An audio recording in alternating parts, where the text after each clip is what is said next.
L'armée américaine aurait testé des armes biologiques sur San Francisco. Le brouillard de San Francisco est célèbre, surtout en été, lorsque les conditions météorologiques se combinent pour créer la couverture de refroidissement caractéristique qui se trouve au-dessus de la baie. Mais un fait que beaucoup ne connaissent peut-être pas sur le brouillard de San Francisco est qu'en 1950, l'armée américaine a effectué un test pour voir s'il pouvait être utilisé pour aider à propager une arme biologique dans une attaque simulée de guerre biologique. Ce n'était que le début de nombreux tests de ce type à travers le pays qui se poursuivraient en secret pendant des années. Le test a été un succès, comme Rebecca Creston l'explique dans Discover Magazine, et serait l'une des plus grandes expériences humaines de l'histoire. Mais, comme elle l'écrit, c'était aussi l'une des plus grandes infractions au Code de Nuremberg depuis sa création. Le code stipule qu'un consentement volontaire et éclairé est requis pour les participants à la recherche, et que les expériences pouvant entraîner la mort ou des blessures invalidantes sont inacceptables. Les résidents sans méfiance de San Francisco ne pouvaient certainement pas consentir aux tests de guerre contre les virus ou microbes de l'armée, et il y a de bonnes preuves qu'il aurait pu causer la mort d'au moins un résident de la ville, Edward Nevin, et 10 avaient été hospitalisés. Ceci est une histoire folle, celle qui semble être une théorie du complot.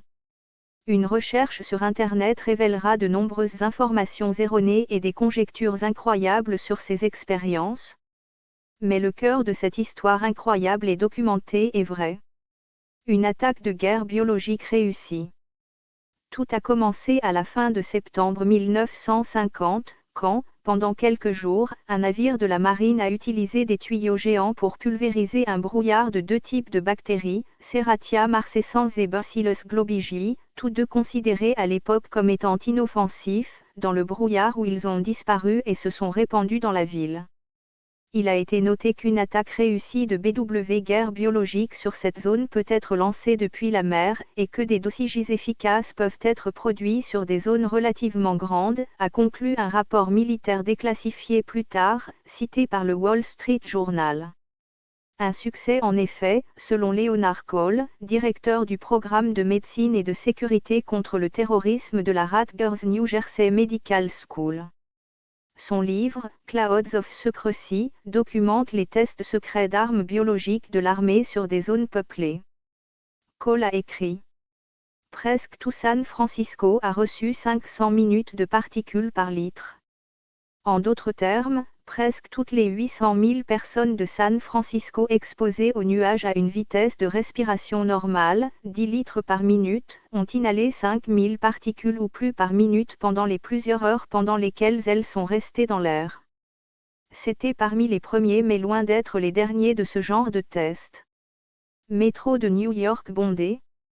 Les tests ont inclus les rejets de bactéries à grande échelle dans le métro de New York, sur le Pennsylvania Turnpike et à l'aéroport national. Au cours des 20 années suivantes, les militaires effectueront 239 tests de « guerre des germes » sur des zones peuplées, selon les informations des années 1970, après la révélation des tests secrets, dans le New York Times, le Washington Post, l'Associated Press, et d'autres publications, via LexisNexis, et également détaillées dans les témoignages du Congrès des années 1970. Ces tests comprenaient les rejets de bactéries à grande échelle dans le métro de New York, sur le Pennsylvania Turnpike et à l'aéroport national juste à l'extérieur de Washington, D.C. Dans un témoignage au Congrès de 1994, Cole a déclaré que rien de tout cela n'avait été révélé au public jusqu'à ce qu'un article de journal de 1976 révèle l'histoire de quelques-unes des premières expériences, bien qu'au moins un sous-comité sénatorial ait entendu des témoignages sur des expériences à New York en 1975, selon un rapport de Newsday de 1995. Une mort mystérieuse. Quand Edward Nevin III, le petit-fils d'Edward Nevin décédé en 1950, a lu un de ses premiers tests à San Francisco, il a lié l'histoire à la mort de son grand-père d'une mystérieuse infection bactérienne.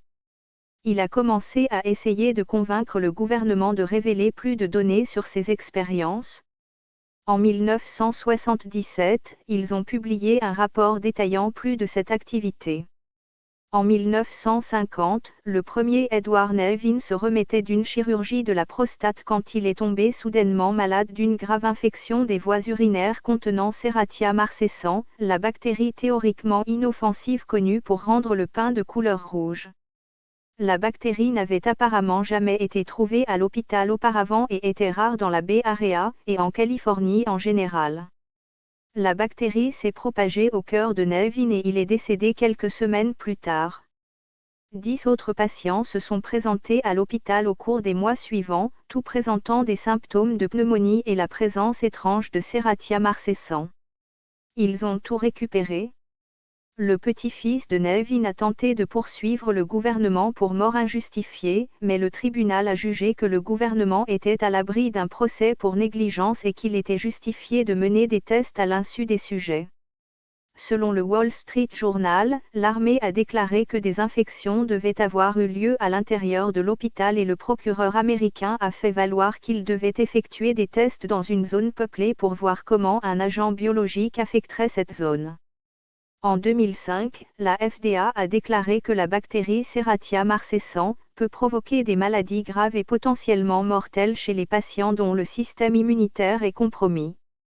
La bactérie a fait son apparition dans quelques autres crises sanitaires dans la région de la baie depuis les années 1950, selon The San Francisco Chronicle, ce qui a conduit à certaines spéculations selon lesquelles la pulvérisation d'origine aurait pu établir une nouvelle population microbienne dans la région. Alors que Nevin a perdu son procès, il a déclaré par la suite, cité par Cole, « Au moins, nous sommes tous conscients de ce qui peut arriver, même dans ce pays. J'espère juste que l'histoire ne sera pas oubliée. »